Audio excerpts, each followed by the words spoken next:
Welcome to another episode of Books and Bytes. So, I want you to imagine holding an iPad. Okay. And it's running, like this highly specialized software that was built to help a nonverbal 7-year-old communicate. Right, an AAC app. Exactly. But instead of the 7-year-old, you're watching an 80-year-old stroke victim painstakingly tap the screen. Yeah. And what she reveals is this entirely buried identity and a decades-old tragedy. Oh, wow. Right. So today we are sinking our teeth into a really profound stack of sources.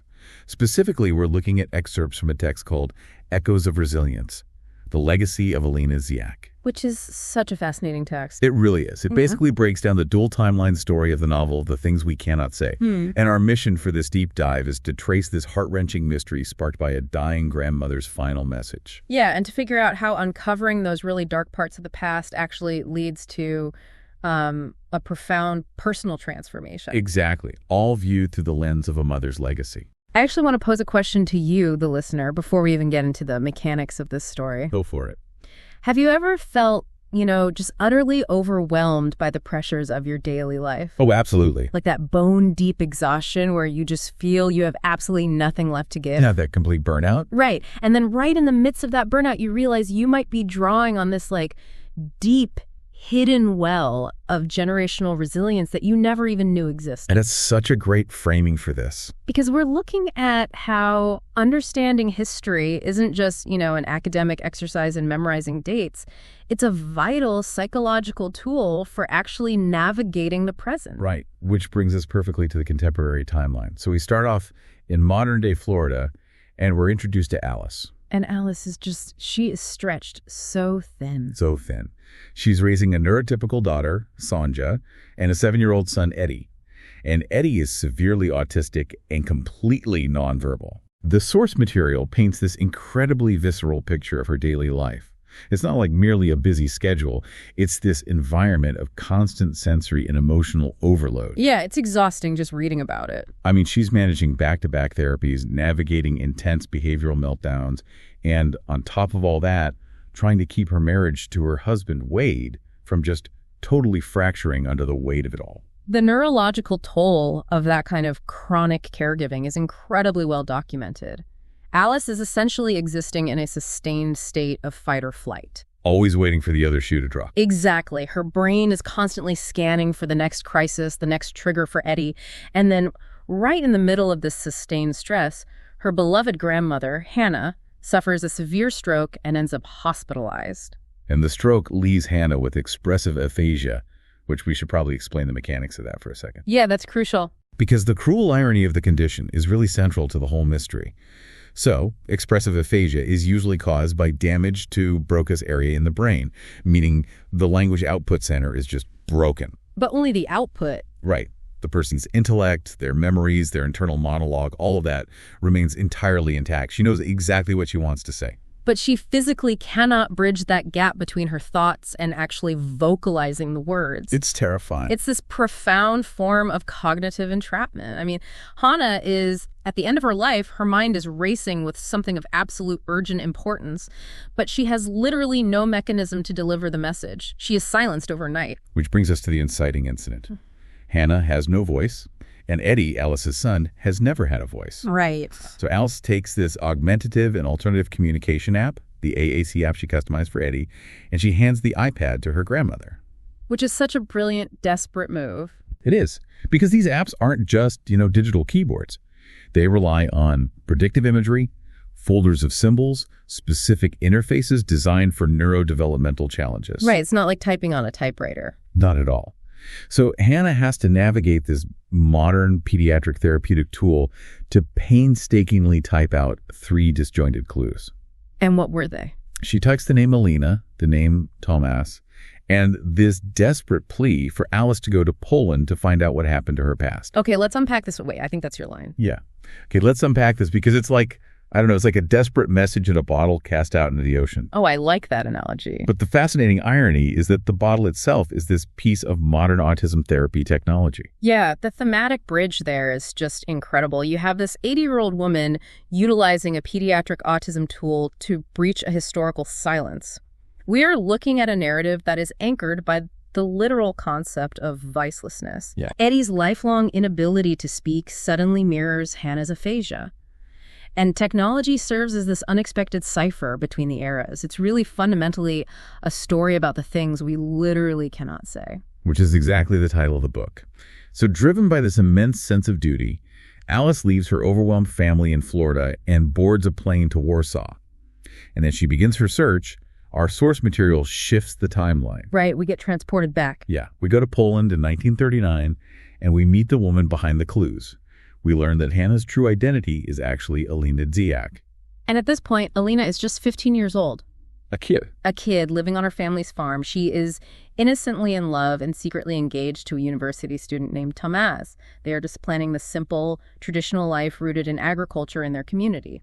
But the transition between these two timelines really highlights this shared human experience, which is the sudden, catastrophic loss of agency. Right. Hannah loses her agency in the modern timeline through a neurological event, but Alina loses hers through the geopolitical earthquake of the Nazi invasion of Poland. It was an overnight pivot to absolute terror. Literally overnight. Yeah. The German military seizes the Dziak family's crops, their livestock, and they don't just take the food.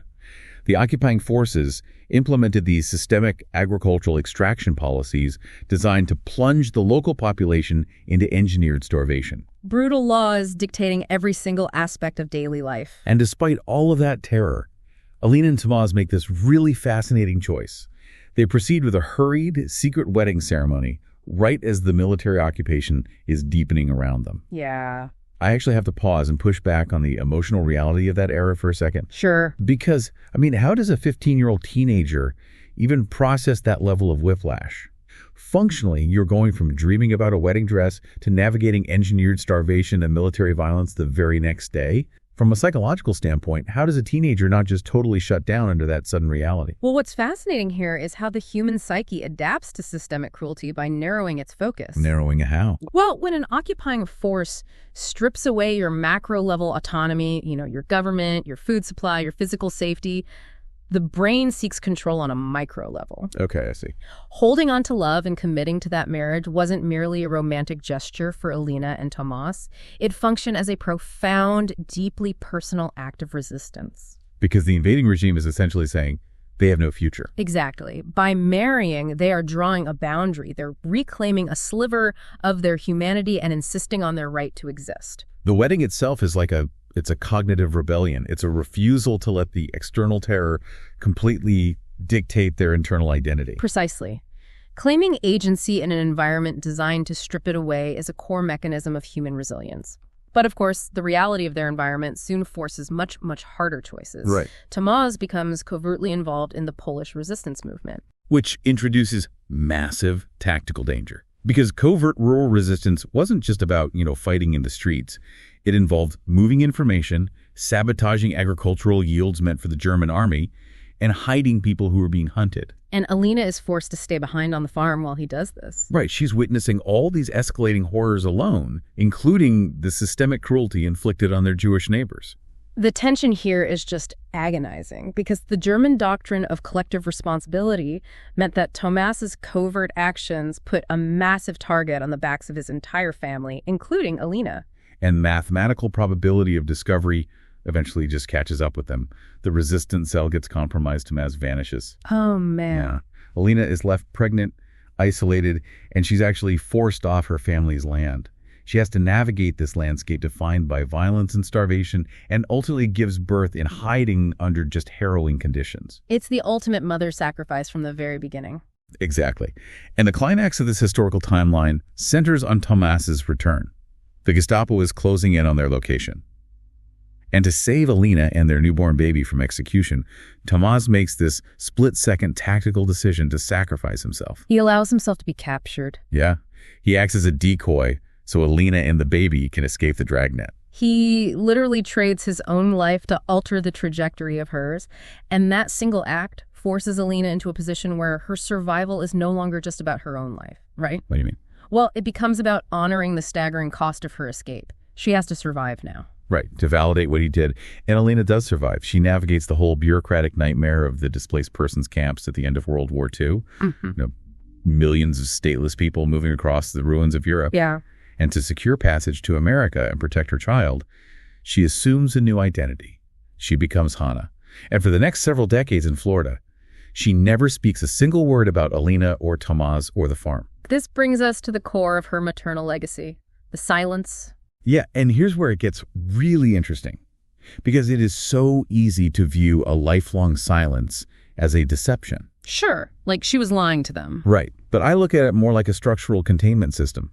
It's like putting a highly radioactive element inside a lead box. Oh, I love that. She packed away the staggering trauma, the survival guilt, the grief, and she sealed it all in this lead box of silence to protect her new family from the radiation poisoning. The psychological concept of intergenerational trauma is so relevant here. Hannah made a conscious, deliberate choice to absorb that historical pain entirely into herself. She did it so her descendants wouldn't have to carry the weight of the Holocaust in their daily functioning. But doesn't modern psychology tell us that repressing trauma almost always bleeds out into the family dynamic anyway? Oh, absolutely. Because if you bury something that massive, it manifests in somatic symptoms or hypervigilance or these unexplained anxieties. So did her silence actually work as a shield, or did that lead box degrade over time and just create a different kind of tension for Alice's mother and Alice herself? That is such a crucial nuance. The source material does suggest the silence wasn't a perfect shield. It created distance and mystery. Right. However, you have to look at it from Hannah's perspective in the 1950s.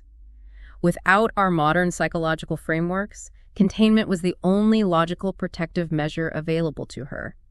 She absorbed the acute pain so her family could deal with ordinary modern struggles rather than historical ghosts. Wow. But the cost to her own soul was total silent isolation with those memories. Meanwhile, back in the present day, Alice is trying to navigate the archives in Poland. And we really have to appreciate the logistical nightmare of archival research in a country that experienced mass destruction. Oh, half the records were probably burned. Exactly. So she's relying on testimonies from elderly village residents and a local translator who, coincidentally, is also named Tomas, to piece together these fragmented records. And she finally uncovers the devastating truth. That her grandmother's survival cost her everyone she ever loved. Yeah, and the magnitude of that realization forces this complete cognitive shift for Alice. But it begs a rather uncomfortable question about perspective. When you are sitting in Florida and you're utterly overwhelmed by the sensory demands of your kid's autism therapy and the strain on your marriage, Yeah. and then you discover that your grandmother survived starvation, the Gestapo, and the loss of her entire world, does realizing the sheer horror of your family's past make your own modern struggles feel trivial? Does it induce guilt for feeling overwhelmed by modern life? Well, if we connect this to the bigger picture, the source material explicitly avoids that trap. It doesn't use the historical trauma to invalidate Alice's modern reality. Okay, good. Finding out about the Gestapo doesn't make Eddie's meltdowns disappear, right, Annette? Yeah. And it doesn't instantly fix the communication breakdown with Roe v. Wade. Instead, the historical revelation provides her with a new psychological toolkit. It radically reframes her perception of her own capacity. It changes her baseline for what she believes she can endure. Exactly. When Alice sees the life-or-death sacrifices her grandmother navigated, she recognizes the raw biological strength existing in her own bloodline. Hannah endured the unendurable, fueled entirely by maternal love. Yeah. And Alice realizes she is fighting a fundamentally different battle, sure, but she is utilizing the exact same hardware. She realizes her modern challenges can be overcome with grace and patience because she comes from a lineage equipped to handle profound difficulty. It's the epigenetics of resilience. Mm-hmm. She stops viewing her exhausting daily life as this trap she's failing to navigate and begins viewing it as a continuation of a legacy of endurance. Yeah. And armed with this reframed mindset, Alice races back to Florida, arriving just in time to sit by Hannah's hospital bed. This is where the tension that has been held since 1939 finally breaks. It's so emotional. Alice tells her grandmother the truth. She says, I know about Alina, I know about Thomas. She validates the reality that Hannah had to bury for a whole lifetime. She assures this dying woman that her immense sacrifices were not in vain, that they won't be forgotten, and that her true identity won't be erased. And the psychological unburdening in that moment is profound. Hannah used that AAC app to essentially hand off the heavy lifting of her history to Alice. Right. And having finally communicated the truth, Hannah passes away peacefully. The open loop of her trauma is closed. And the narrative ends by really focusing on Alice's personal transformation. She doesn't just mourn, she actively applies her grandmother's endurance to the specific mechanics of her daily life. How so? Well, she uses that inherited perspective to initiate repairs in her strained marriage with Rovid. She approaches it with this renewed patience, and she also finds a fierce, sustained energy to advocate for Eddie. Wow. Because she recognizes that providing him with the tools to communicate is honoring the voice her grandmother was forced to hide. The survival mechanisms of the past are basically recalibrated to fuel the thriving of the present family. So what does this all mean?